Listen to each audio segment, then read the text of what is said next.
Liewe dagboek. Sjoe, ek is teen mekaar.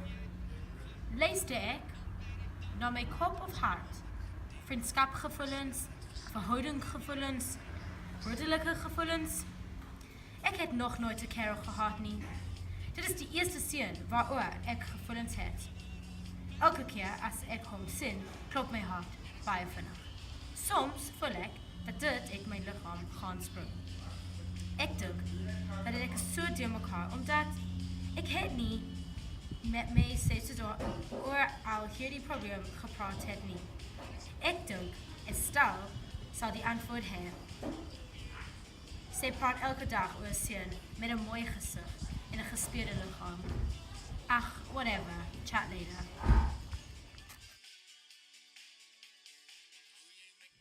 Ek kan nie sê aan die liewe dagboek, omdat dit vreemd is. Maar jy is my enigste ware vriend. Ek moet jou vertel. Ek is lief vir Fred. Ek voorgee dat hy soos gebore is, maar ek voel anders. Ek hou van sy glimlach, sy oor, sy hare, sy lyf, alles.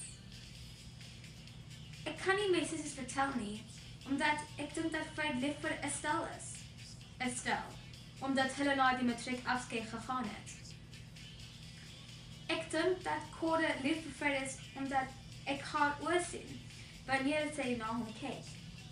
Ek is baie deur mekaar, omdat hulle voorgee om normaal te wees, wanneer ons met hom praat of oor hom praat.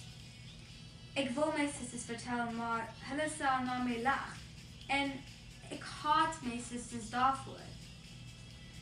Hulle is pragtiger as ek. Wat 'n kans het ek? Ek kan dit nie help nie. Ek is onseker en my susters is die rede. Vir nou sal ek net jou vertel. Vir nou moet ek normaal optree.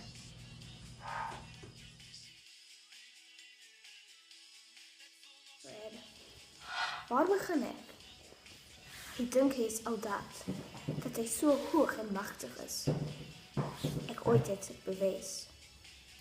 Ek het vir hom na my matriekafskeiding geneem en hy kon nie oor homself kom nie. Hy dink hy het ons nou gered, ons moet altyd verlief raak op hom. Hy dink hy is die beste. Wel, hy moet weer dink. Weet jy, daar is iemand wie baie meer dapper en aantrekkelijk is. Kees. Ons het deur 'n rowwe kool gegaan, maar nou is ons son terug. Ek het 'n geheim. Kees en ek sal 'n geheime troue hê. Ons is verloof. Ons is beide 18, so dit is beslis wettig. Ek kan nie wag nie om te sien wat sal gebeur nie. Totsiens vir nou.